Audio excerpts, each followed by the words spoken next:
చెప్పులతో కొట్టాలి అంటూ రేవంత్ రెడ్డి పార్టీలు మారడంపై శ్రీరంగ నీతులు చెప్పారని బీఆర్ఎస్ నేత దాసోజు శ్రవణ్ అన్నారు. ఇప్పుడు ఏ ముఖం పెట్టుకొని దానం నాగేందర్, రంజిత్ రెడ్డిని జాయిన్ చేసుకున్నారో చెప్పాలని డిమాండ్ చేశారు. వీరిని వదిలే ప్రసక్తే లేదని అన్నారు. కాంగ్రెస్ ప్రభుత్వాన్ని కూల్చే అవసరం ఎవరికీ లేదన్నారు. కాంగ్రెస్లో ఉన్న నాయకులే సీఎం కావాలని చూస్తున్నారని శ్రవణ్ అన్నారు. ముందు వారి సంగతి చూడాలని ఆయన సూచించారు. చెప్పేవి శ్రీరంగ నీతులు, చేసేవి పరమ చండాలమైనటువంటి ఒక పనులు అన్నట్లుగా ఇవాళ రేవంత్ రెడ్డి గారి యొక్క వ్యవహార శైలి కనబడతా ఉంది. నోరిప్పిత చిలక పలుకులు పలికిండు. నిన్నటిదాకా పార్టీలు మార్పుడు తప్పు, మారడం తప్పు, ఒక పార్టీలో గెలుపొంది ఇంకొక పార్టీలోకి పోవడం నేరం, ఒకవేళ మారినట్లయితే రాళ్ళు తీసుకొని అదేదో అనాగరికమైనటువంటి ఒక సంప్రదాయాలు చట్టాలు ఉండేటువంటి ఒక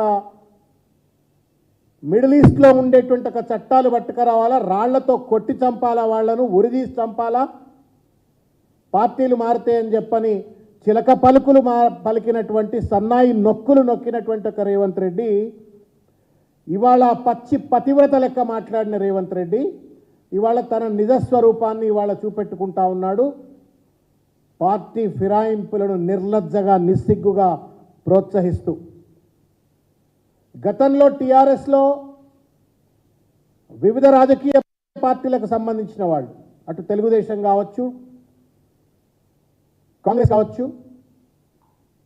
చట్టానికి లోబడి వాళ్ళ పార్టీలను శాసనసభలో పార్టీలనే విలీనం చేసుకొని జాయిన్ అయితే తప్పైనట్టుగా ఆయా శాసనసభ్యుల యొక్క ఇండ్ల దగ్గర చావుడప్పులు కొట్టి వాళ్ళ శవయాత్రలు చేసి వాళ్ళపైన శారీరకంగా భౌతికంగా దాడులు చేయాలా అని చెప్పని రెచ్చగొట్టే పరుషమైనటువంటి ఒక మాటలు మాట్లాడిన పతివ్రత లెక్క మాటలు మాట్లాడిన రేవంత్ రెడ్డి ఇవాళ అదే రకమైనటువంటి ఒక చిల్లర వైఖరికి ఇవాళ పాల్పడతా ఉన్నాడు.